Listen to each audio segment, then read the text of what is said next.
Welcome to the Champions of Active Women podcast. In this podcast, we will interview individuals who have been successful within athletics and beyond. We hope that these interviews will encourage and inspire girls and women to be active for a lifetime, to reach their goals, and to break new barriers in sport and life. This podcast is brought to you by the Active Women's Health Initiative and the Sports Medicine Research Institute at the University of Kentucky.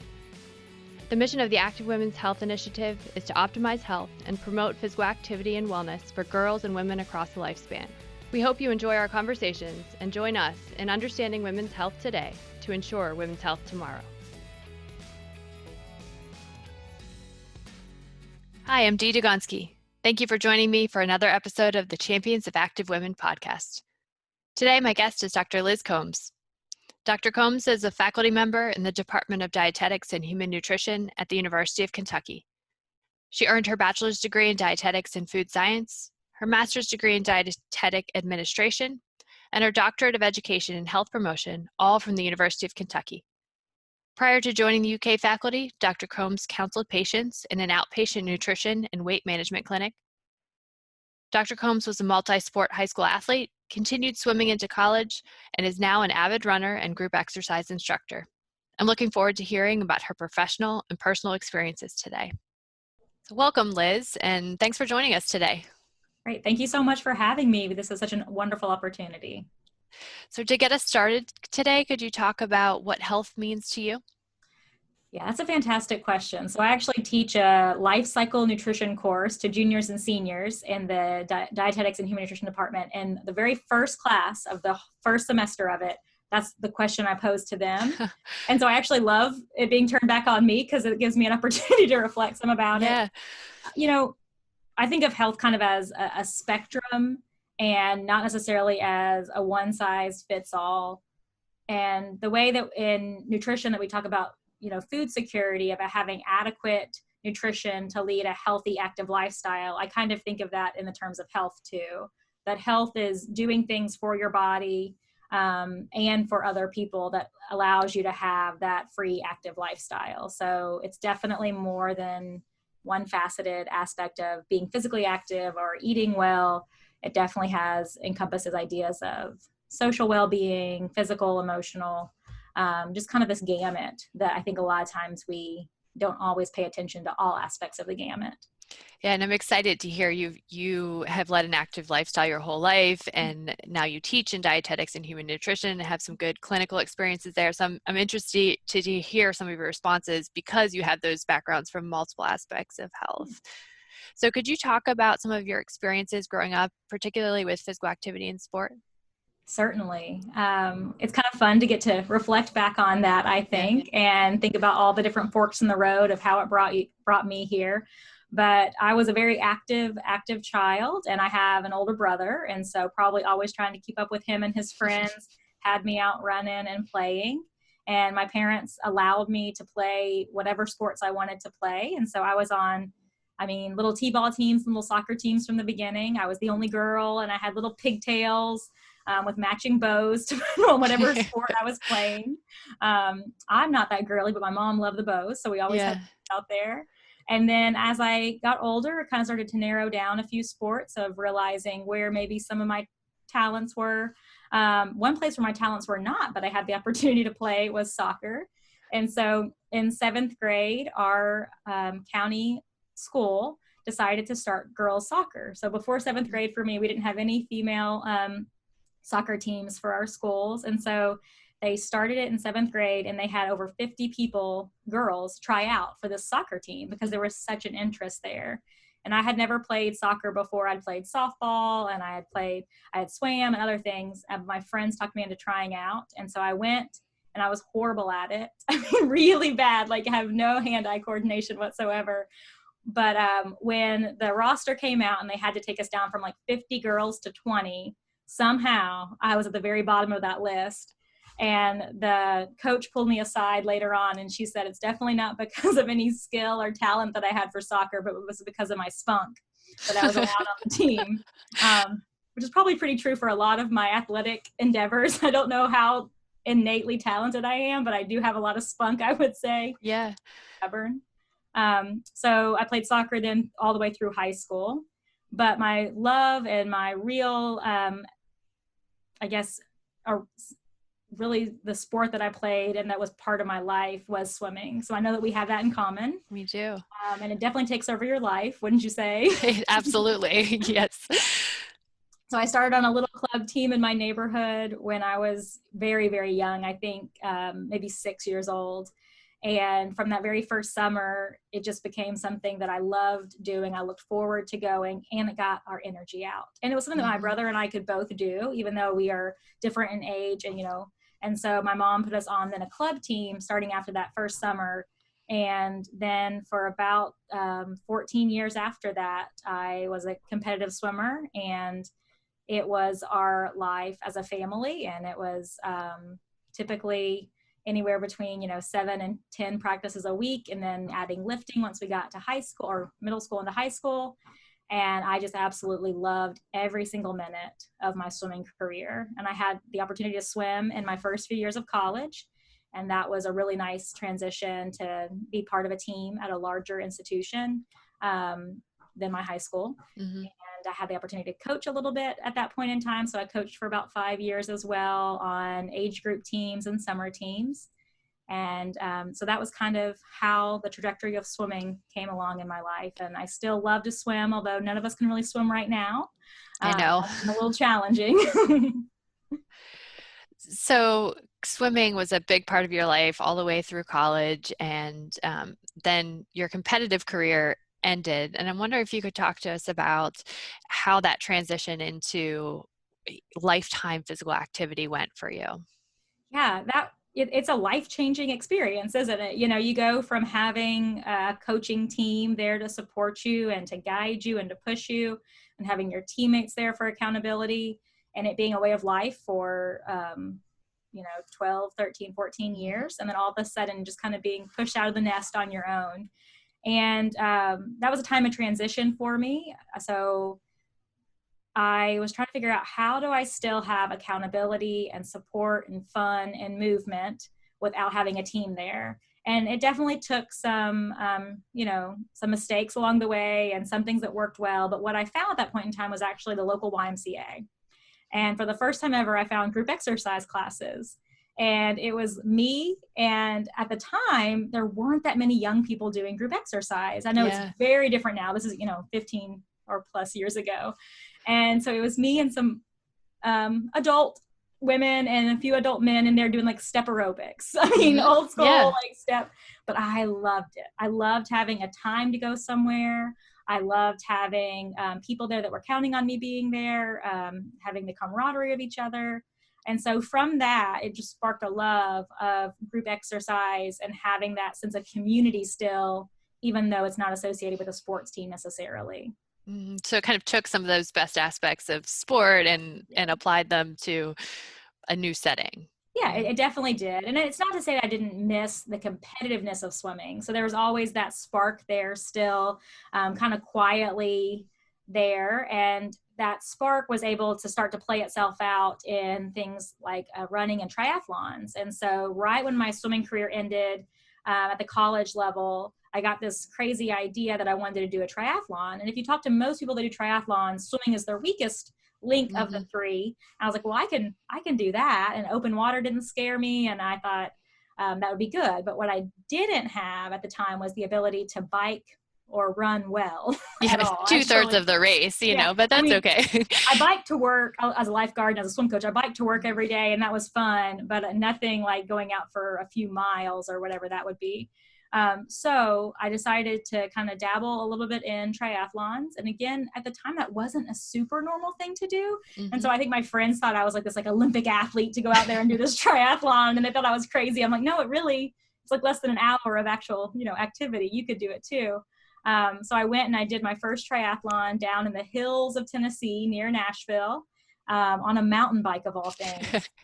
And it was painful. But when I crossed that finish line, it definitely reignited that competitive spirit within me. So the combination of having the support of the group exercise with that camaraderie and that support, with a little bit of the individualistic competitive nature of triathlons, is kind of how I made it from that transition of working out with a team multiple times a week to doing it on my own. Yeah, and one of the biggest challenges I think that people find with activity is keeping it up. And you've been able to keep it up. So far you're doing well and staying active. And so I'm wondering if you could talk about if you have any tips or how you maintain your activity. Yeah, it definitely is a very realistic challenge, and it ebbs and flows for all of us, I would say. But for me, I try to find new opportunities to kind of set goals for myself. And it doesn't have to be anything, groundbreaking. It could be either doing like a little walking or running streak, or setting a step goal for yourself to try to meet it. I know during some of these times with us not being able to be as physically active, I've been setting a step goal for myself.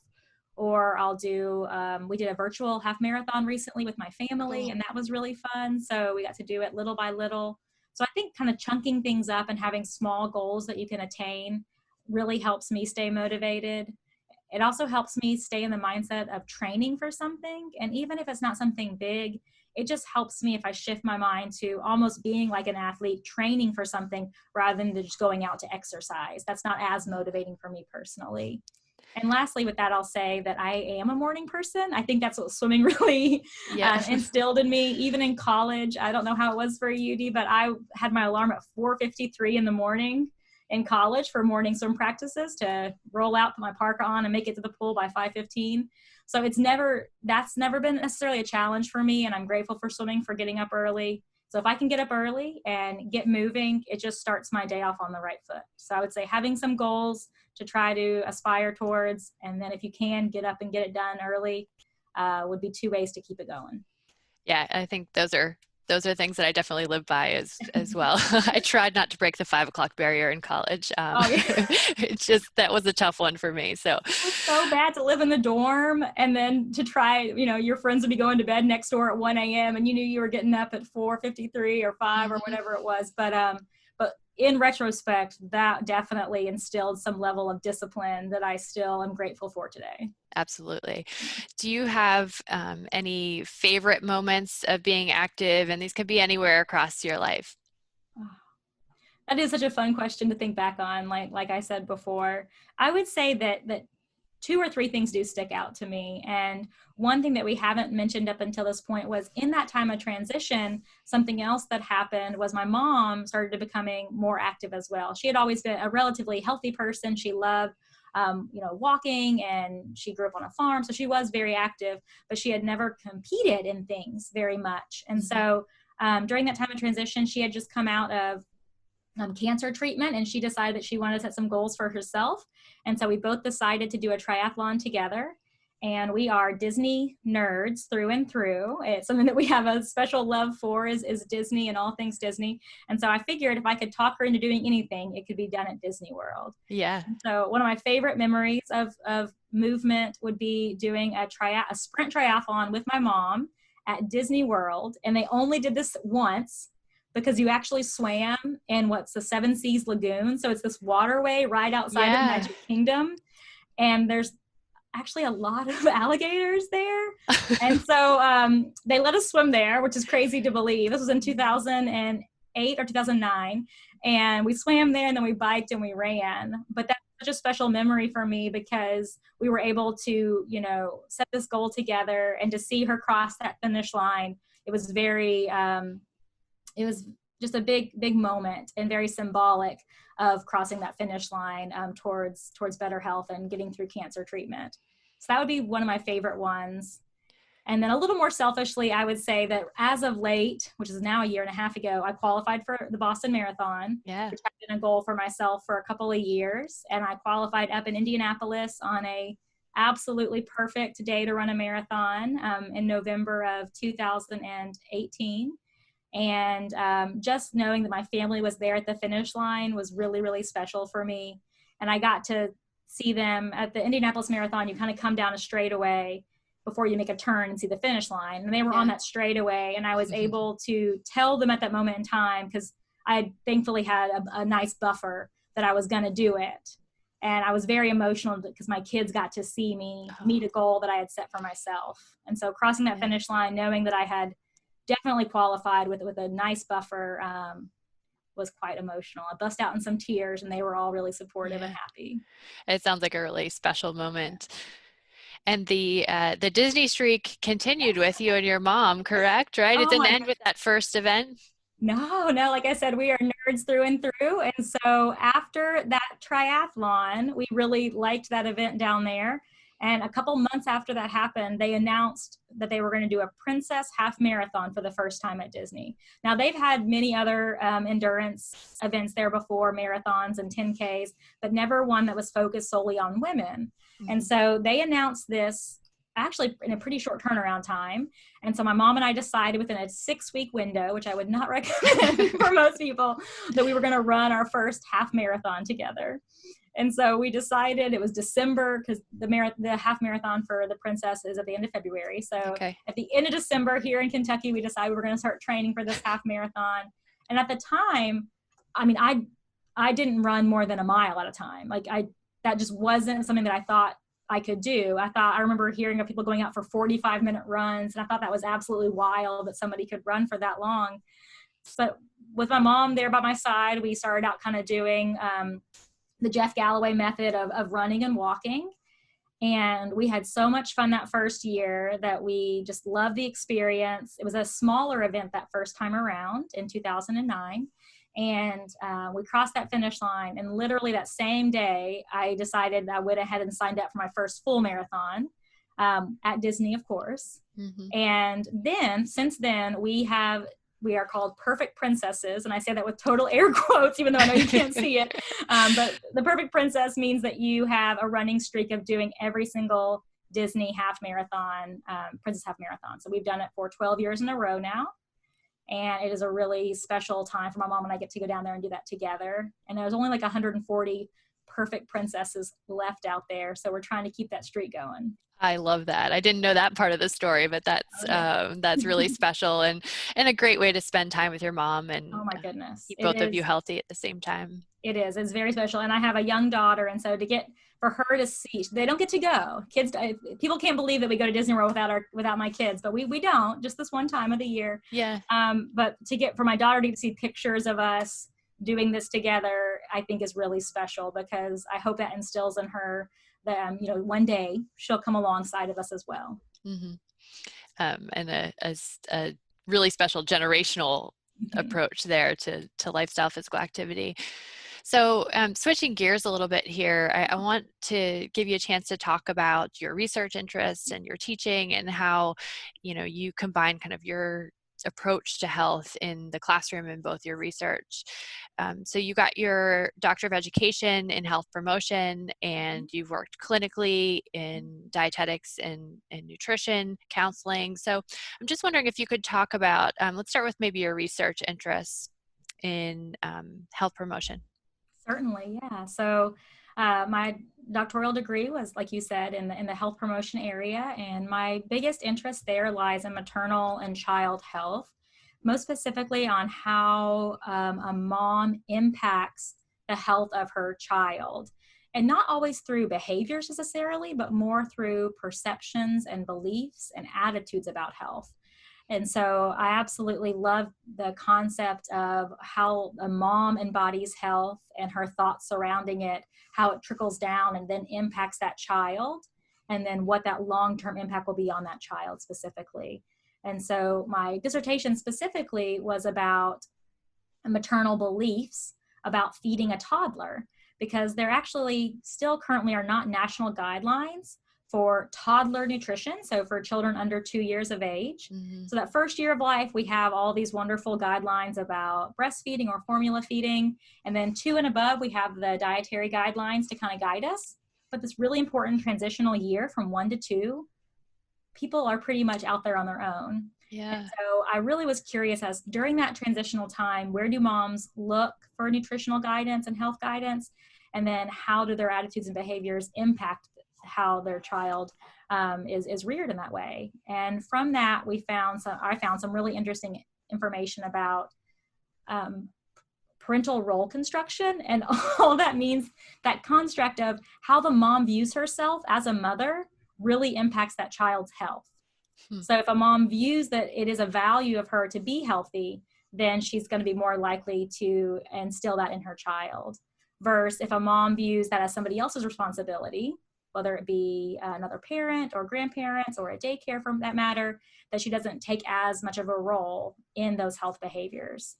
So I do hope to get to look into that a little bit more of parental role construction and how a mom's attitudes and beliefs impact her children in the long term.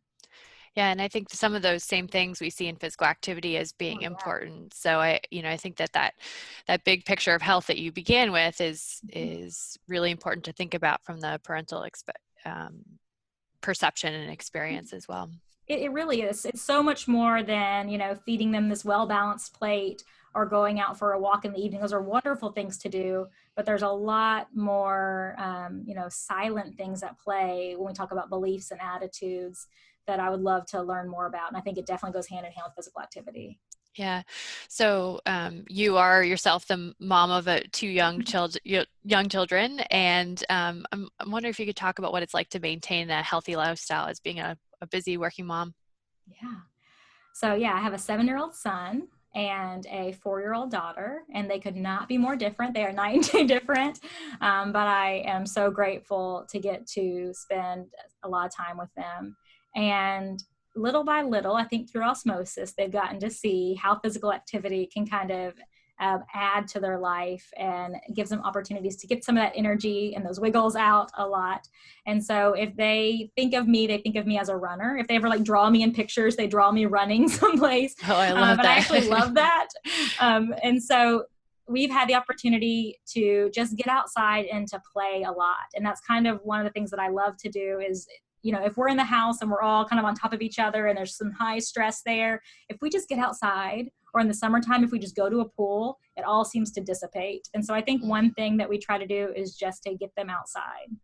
And then in regard to a little more structured physical activity, we have given the opportunity to try as many sports as they want. Even my 3-year-old, she's done basketball, she's done soccer, mostly through our local YMCA. She was the only little 4-year-old girl on her teams last year, and she didn't seem to notice in the slightest, and I love that about her.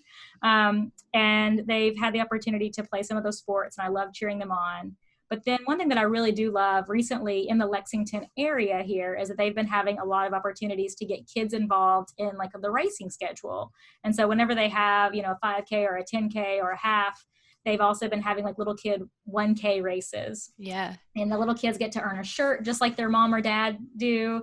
And they get to earn a medal and participate in the race morning. And so my kids have done almost every kid run they could do over the last year and a half. And to get to see the joy of them cross that finish line, no matter if they literally are the very last person, which has happened, they really don't seem to notice, which is wonderful. That's really special for me. So we've had them do a lot of, my husband and I have had them do a lot of the kids races around town. And that's really, really fun. Yeah. What are the lessons that you hope they learn by engaging with you and seeing you being active? Yeah. So a mantra that I try to instill mostly with my son, because he's a little bit older at 7, is that get comfortable with the uncomfortable. And so I really say that to him a lot, because just like any young kid, he wants to give up if we're out for a walk or a jog or whatever it is. And I'm not this person out there, telling him he has to do it, but I want to encourage him. And just the idea that you can do hard things, and that even when it gets uncomfortable, that's not a bad sign. It actually means that you're pushing forward, you're growing, you're getting stronger. And so often you'll hear me say to him, Will, it's okay. We got to get comfortable with the uncomfortable.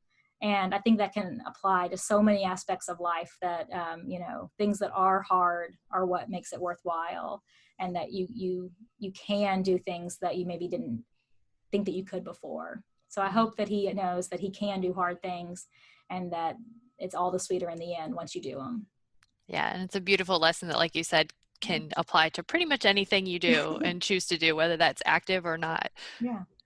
So what advice, thinking about your experiences, what advice do you have to give girls and women particularly who are either about playing sports or just being active in general? I think it's important to remember that almost where we started today, that healthy looks different to every single person. And especially in the day and age that we live in with social media so prevalent, especially with young girls as they grow up with it, they might get this idea that the health looks one certain way, or that being an athlete means that you can do certain things in this very narrow scope. And I guess I would just hope that young girls or women for that matter understand that healthy can look very different. Healthy can do very different things, and it's not going to be a one size fits all. And that the end of the day, what physical activity can do for you is just instill a kind of solid base of confidence that you can do hard things. So I hope that young girls understand that it's not a one size fits all, that they can be healthy and they can be an athlete exactly as they are today. It's about a mindset, really. And then that they can surprise themselves by doing hard things, and that they can do them well. Great. Is there anything else you'd like to share today? No, just I'm very grateful for this opportunity. I think that what the initiative is doing is vitally important to encourage both girls and women to go out there, to move, to feel good, to bring joy to their body.